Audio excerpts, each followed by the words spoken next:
I've invented a generator that generates excess electricity. Einstein said E equals mc squared. That is not correct. It's actually E equals m. Energy equals mass. For everywhere you have mass, you have atoms, and spinning around the atoms for eternity, as far as we know, are the electrons, which is the basis for electrical current with copper. Energy can neither be created nor destroyed, but it can be moved around. In all past inventions of this nature, people have failed to recognize that and tried to create energy. I am not creating energy, I'm moving it around. First of all, gravity had to be beaten at no cost. And not only beaten, but a new reality, because all of Newtonian's theories are perfectly correct. All the laws of motion, laws of thermodynamics, perfect. I've created a new reality here by overcoming Earnsham's theorem of 1865 or 68, whatever it was, partly saying no permanent magnets cannot be used because in any form to get in any way to do any work, because it would be free, and with all the problems of moving around, read Earnsham's theorem yourself if you want to. Well, I've overcome that by magnetic pressure. These are two positive poles in the center, if you see in here, one opposing the other, and it's floating. Then by the flywheel action overcomes all problems that Earnshaw states in his theorem. This works perfectly well. That is a frictionless bearing. The reason this doesn't go against any laws of physics is because this is now floating free of gravity, but it is still maintaining its mass, its weight. So it has torque. In outer space, I could spin this flywheel, it would spin forever. I could stop it just like, well, it has no momentum. Here, it's floating free of gravity. It centers itself on the axle in the middle there. It's frictionless, but it still maintains its weight. So bang. Here,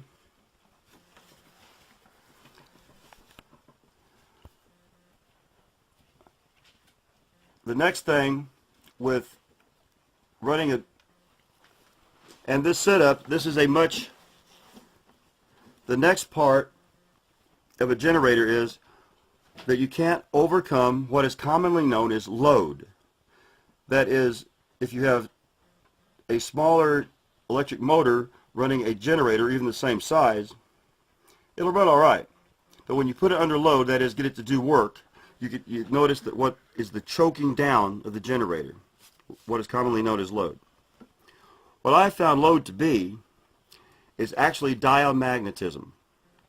When the copper is in proximity, the copper coils are in a generator are close in proximity with the magnet, they become diamagnetic. I have two flywheels here. This is a rare earth magnet.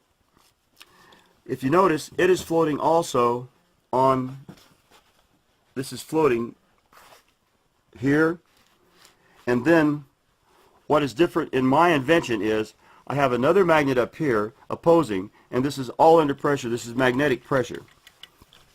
So although it's floating, I'm able to hold it in place in the same situation. And okay. So the way that this works is over here.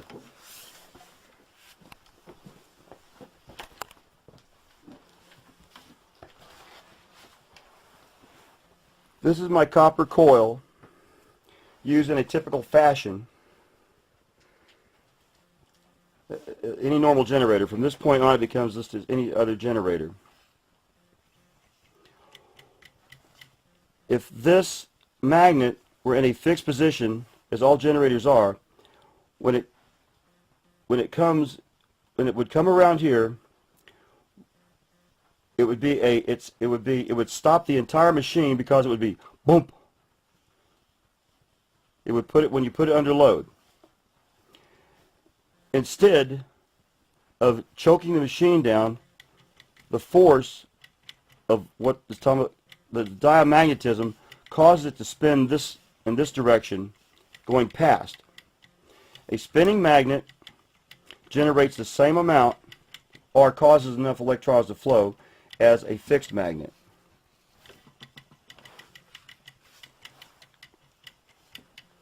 All right.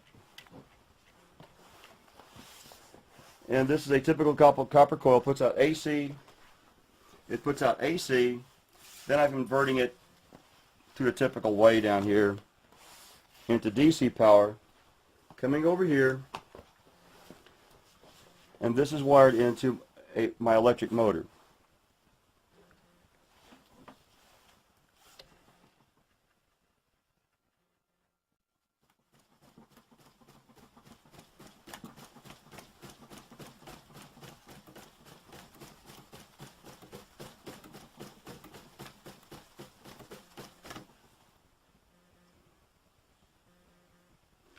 At this point, the coil being converted to DC is hooked up to the electric motor. Therefore, it's under load. It's doing work. And as you can see,